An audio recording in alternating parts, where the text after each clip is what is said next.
Alors, continuons notre petit chemin dans la chronique Kesako, les virus. Donc, je reprends le fil de tout ceci, si mon ordi veut bien, parce que je lis mes notes en même temps.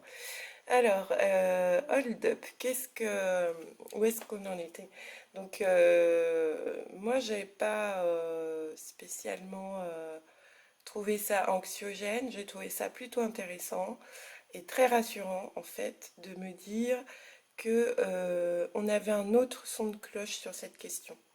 Parce que c'est quand même des moments où il est bon d'avoir des points de vue différents sans qu'il y ait ce jeu des plateaux télé avec les interruptions, les égos, le stress, parce qu'il y avait aussi des praticiens qui venaient à la télé et puis ils repartaient pour faire autre chose. Enfin, donc on sentait un peu tout ça et c'est vrai que quand on est enfermé, qu'on ne peut pas bouger et qu'on voit ces gens qui sont en train de s'énerver ou d'essayer de trouver des réponses à des questions et en plus on capte pas forcément tout hein, parce que bon c'est vrai que la vulgarisation de la virologie c'est quand même pas quelque chose de très courant dans nos sociétés.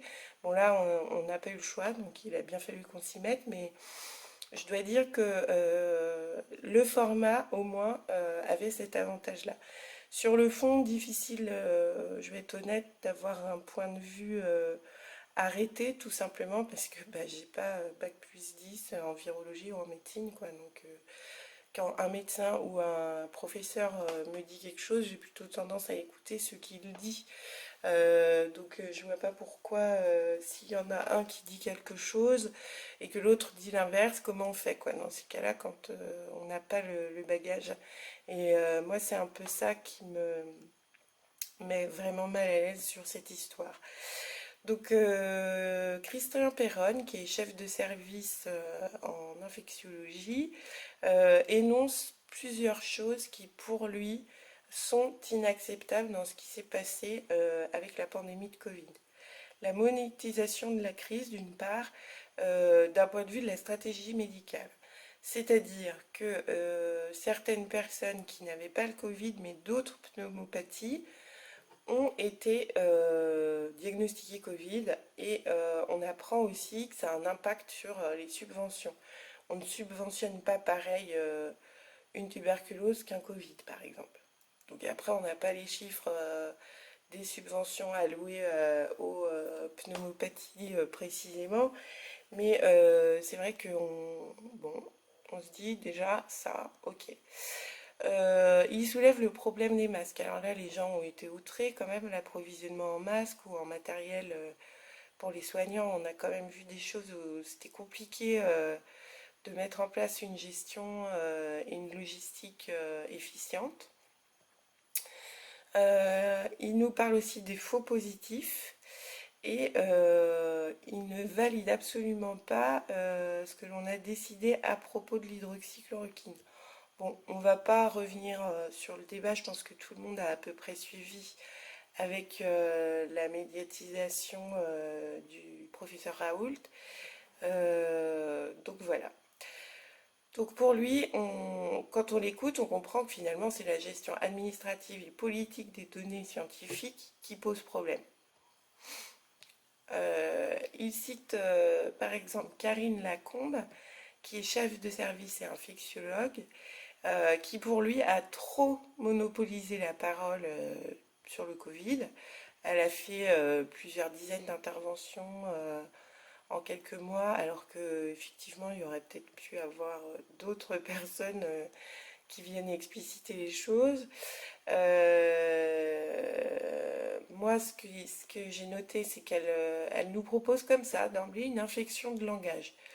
Elle ne souhaite pas qu'on parle de conflit d'intérêts, mais de lien d'intérêts. Donc, je veux dire, oui, le conflit, c'est ça, le lien, c'est ça. Très bien. Mais au niveau des conséquences, qu'est-ce que ça veut dire? Quand un médecin et d'autres médecins nous expliquent que c'est un peu compliqué, que des gens siègent dans des commissions et travaillent pour des laboratoires pharmaceutiques en même temps, que ça peut poser problème, ou le fait qu'ils y aient travaillé dans le passé.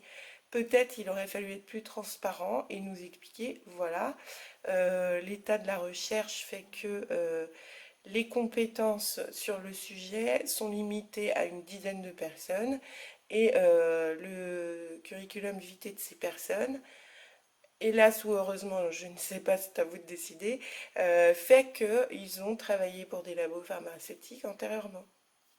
On ne pouvait pas nous dire ça, tout simplement, si c'était si peu problématique. Donc voilà. Après, les proximités avec le pouvoir exécutif et le pouvoir décisionnaire font que certains sont montés au créneau et on dit oh là là, attention, il y a des risques, etc., etc. Il explique aussi qu'elle a touché plusieurs centaines de milliers d'euros des laboratoires qui, eux, ont eu les feux verts pour faire les recherches sur les vaccins. Donc là, effectivement, est-ce que dans ces cas-là, on ne peut pas penser les choses différemment? Je ne sais pas. Essayer de faire en sorte que cet argent ne soit pas alloué à une personne, mais à son service, par exemple, ça peut être un début de piste, je ne sais pas. Comme compensation du fait de priver le service de la compétence pleine et entière du médecin qui le dirige. Enfin bon, voilà, on peut penser le monde de manière totalement différente. Il nous sort d'emblée que 25 000 morts auraient pu être évitées si la chloroquine avait été utilisée. D'autres relaient ça. Après, moi, les chiffres, je me méfie parce qu'on nous dit que déjà, il y a des faux positifs. Donc des pneumopathies qui sont validées Covid, donc on se base sur quel chiffre pour dire qu'ils sont 25 000 si dans ces 25 000 on nous dit avant que peut-être qu'ils n'avaient pas le Covid vraiment. Donc ça, et du coup, il faut bien réaiguiller et réajuster le chiffrage. À combien on estime que, je ne sais pas, sur un panel de 1000, combien ont été diagnostiqués Covid sans l'être? Est-ce que c'est plutôt 600? Est-ce que c'est plutôt 200? Est-ce que c'est plutôt 10? Dans ces cas-là, c'est 25 000 morts qui auraient pu être évités. On ne nous dit pas, est-ce que vous faites le distinguo et le ciblage dans le chiffrage? Et bah, c'est pas évident quand on ne connaît pas la technique des méthodes des sciences sociales, des sondages, etc., etc., quoi. Donc ce reportage a été attaqué de tous bords et classé rapidement parmi les fakes. Après, dans les opposants, on a aussi des personnalités qui ont été remises en question dans leur professionnalisme. Je pense à Alexandra Henrion-Caude, ouais, ça doit être Alexandra, je crois, son prénom, qui explique son point de vue et sa démarche scientifique. Et moi, ce qui m'inquiète toujours hein, quand on est sur un partage de savoir, c'est la manière dont on peut, alors qu'on parle de science, d'empirisme et du coup de méthode quand même bien carrée, bien cadrée. Enfin là, on n'est pas sur de la science humaine, on est sur de la science plutôt précise dans les chiffres et les expériences. Même si c'est pas des mathématiques non plus, mais je dirais comment est-ce qu'on peut rejeter de manière aussi dure une thèse alors que c'est un domaine où justement ce qui se démontre et se valide a le droit d'être pris en considération. Après, peut-être que c'est pas ce qu'il y a de plus efficient ou de plus adapté à la situation d'une crise, mais on sent vraiment que la crise a fait perdre ses moyens à beaucoup de gens, y compris dans leur répartie, euh, que j'ai pu trouver moi assez violente, quoi, parfois, il faut le dire. Donc, faut pas oublier que ces deux médecins ont été les voix aussi de toutes les personnes qui remettaient en question les données scientifiques et le mariage science et politique. Alors, pas Sciences Po, pardon, en un mot, mais apport de la compétence scientifique d'un côté, apport de la compétence politique de l'autre, comment faire avancer les deux, quand il n'y a qu'un ministre de la Santé. Enfin, voilà, c'est plein de choses auxquelles on n'a peut-être pas accès quand on est un citoyen lambda comme vous et moi, quoi, hein.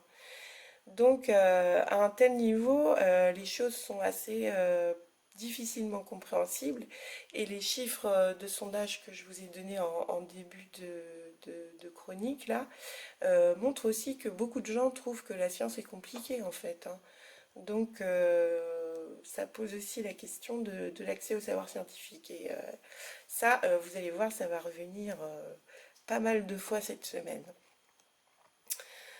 Donc voilà, il continue et pour simplifier, il dit que ça ne va pas, que 5 géants pharmaceutiques soient en mesure de produire les vaccins et que les États aient financé la recherche de ces mêmes géants pharmaceutiques.